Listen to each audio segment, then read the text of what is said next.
In Psalm 17, I think we're going to finish it tomorrow.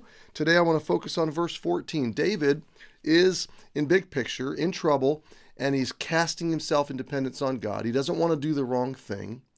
He's got enemies that are after him, trying to prevent God's will in his life. But he recognizes by verse 13, God is allowing this, permitting this for whatever reason he doesn't fully understand.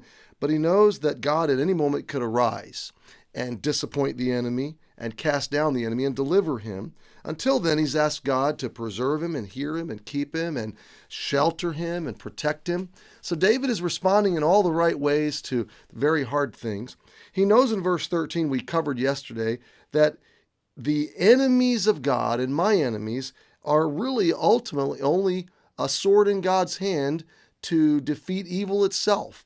And from verse 14, from men which are thy hand, David says, I realize even the bad things that are happening in my life that seem only bad to me, in the end position, are just tools in your hand to bring about good outcomes. Now, my friend, I don't want to revisit yesterday, but let that sink in. The worst things that happen in your life when you're trusting God can and will and absolutely, definitely, certainly will be turned on their head for good.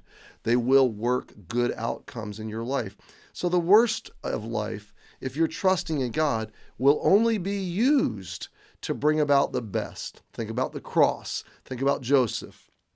You meant it for evil, but God meant it for good. Well, he continues in verse 14, this line of thinking that men that are oppressing him are just God's hand.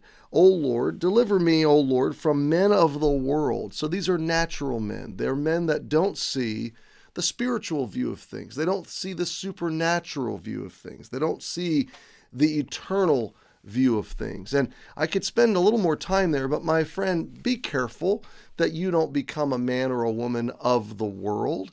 Keep your heavenly perspective. Keep your eternal worldview. Keep the perspective that God is sovereign, that God is providential, and that he's unfolding his redemptive plan of history, his story of redemption on schedule.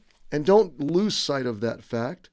And then he says, men of the world which have their portion in this life. Now this should cause us, who have a portion in heaven and whose portion is God himself, who have received the love of Jesus Christ in all of its fullness, all of his unending love and grace and mercy. We look at even our enemies, we can look at with pity. Why? Because their portion is this life. Now I want you to think about that. This is the best it's going to be for them. You know, I'm trying to remember who it was. It was Tozer or C.S. Lewis or J.I. Packer or somebody who brilliantly said something along the lines of, for those without God, this life is as good as it gets. And for those who know Jesus, this life is as bad as it gets. For someone without God, this is as good as it gets, and it only gets worse for eternity. But for us who know Jesus, this is the worst it could ever be, and it's only going to get better. And eternally, we're going to enter into that new heaven and new earth, new creation, and eternal kingdom. And it just gets better and better and better. And that's the idea, that to have a portion in this life, that's all there is. This is all there is.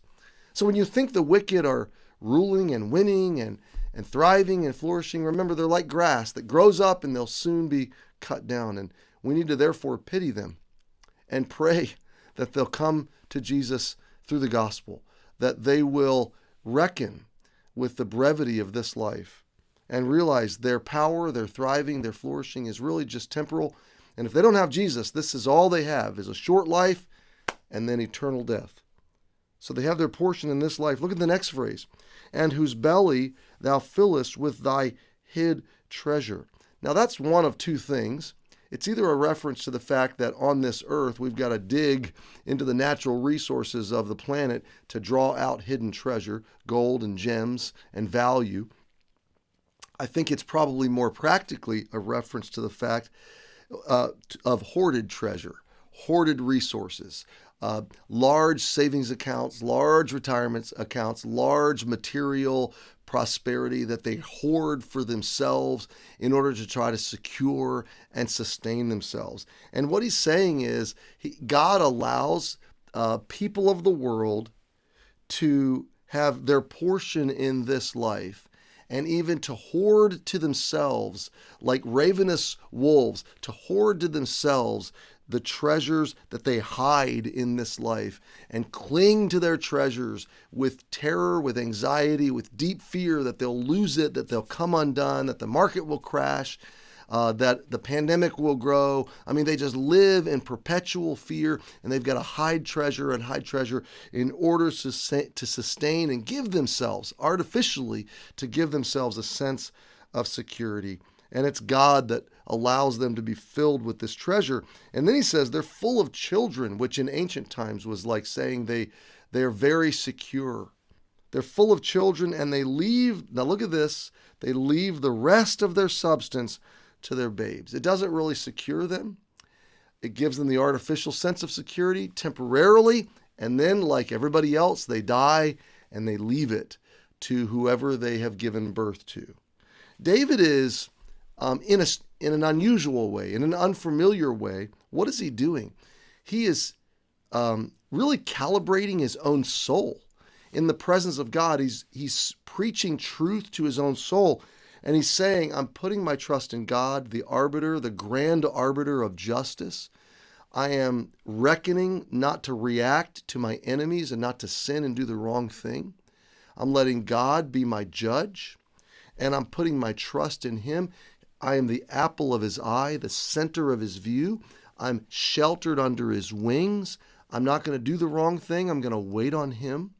I'm going to wait for him to arise and disappoint and cast down my enemies, because ultimately my enemies are only objects in God's hand, doing God's bidding. Ultimately, eternally, he's going to bring out the good outcomes, even from injustice.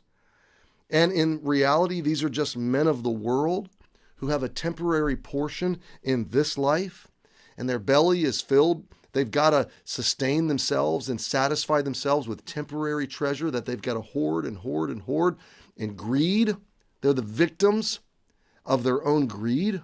And then they're going to die and leave everything they've hoarded to others. David is really saying, I'm not a part of that. I have a different worldview. I have a different provider. I have a different Savior. I have a different way of going through this life. We're going to see it tomorrow. It's a massive, huge, epic, grand conclusion to this psalm. But I want you to think about this today.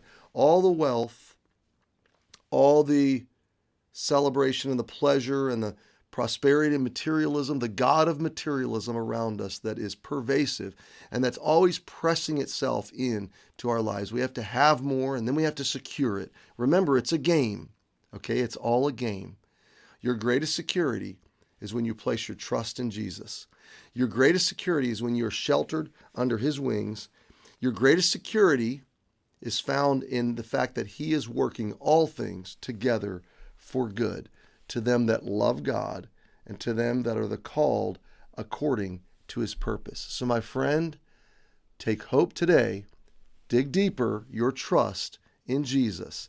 Don't let the materialism around you cause you to fall prey to greed and hoarding. No, live lavishly, live generously, live from the idea that you are the object of God's love and mercy and provision, and he's working all things out for good. Hey, have a great day. We'll see you tomorrow. Don't miss tomorrow. It's going to be good.